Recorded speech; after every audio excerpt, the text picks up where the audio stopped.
majina ni Sheikh Abu Qatada, mwenyekiti wa Pwani Patriotic Religious Leaders.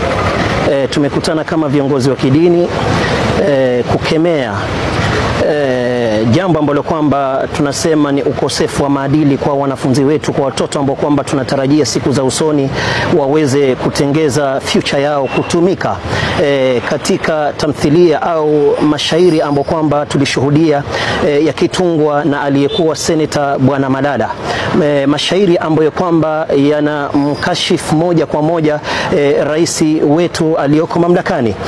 Twasema usalama wa utaifa ni jambo la kupatiwa kipaumbele, first priority, kwa sababu tukikosa usalama wa kitaifa bila shaka nchi nzima kila kitu kitasimama, na yatakiwa serikali wawe macho kwa watu kama hawa ambao kwamba wanajaribu kupanda mbegu mbaya kwa watoto ambao kwamba ni wanafunzi innocent, hawajui lolote, watoto ambao kwamba wametoka majumbani mwao kuelekea maskuli kwa ajili ya kutengeza barabara ya future yao. Watoto kama hawa kutumika kisiasa, kwa mwanasiasa kuja na ubeti wake wa mashairi ambayo kwamba ameyatunga kwa kila mwenye macho haambiwi tizama, kwa kila mwenye akili atafahamu.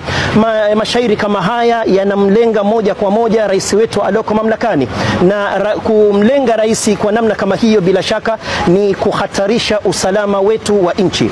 Twaomba serikali imchukulie hatua ya haraka mno, hata kama kuna freedom ya kujielezea, lakini freedom kama hiyo isihatarishe usalama wa nchi. Usalama wa nchi utapatiwa first priority, tutaipatia nafasi ya kwanza kabla ya jambo lote lile. Na pia ni salamu zetu kwa Wizara ya Elimu, wajaribu kuchunga mambo kama haya, kwa sababu jambo kama hili limevuja kwa ministry ambayo kwamba ni yao. Na pia mwalimu wa mkuu wa shule kama hii, itakuwaje mashairi kama haya ambayo kwamba yanamkejeli rais aliyoko mamlakani yawe ni yenye kutungwa kwenye skuli yake? Mwalimu mkuu kama huyu pia awe ni mwenye kuchunguzwa kwa sababu gani mambo kama haya yameweza kutokea kwa shule yake yeye kama mwalimu mkuu. Na pia Wizara ya Filamu, kwa sababu itaingia kwenye department yao, waweze kuchunga watoto wetu, kwa sababu skuli ni sehemu ambayo kwamba tunatarajia watoto watapata malezi, watoto wasitumiwe kama wimbi ama wave ya kisiasa. Mwanasiasa anakuja na jambo lake, leo itakuja ni hii shule ambayo kwamba tumeisikia, kesho mwanasiasa mwingine ataenda kwa shule nyingine, itakuwa ni shule zinaanza kutumika kwa ajili ya malumbano ya kisiasa, na watoto ni innocent. Tumekemea kama viongozi wa kidini jambo kama hili.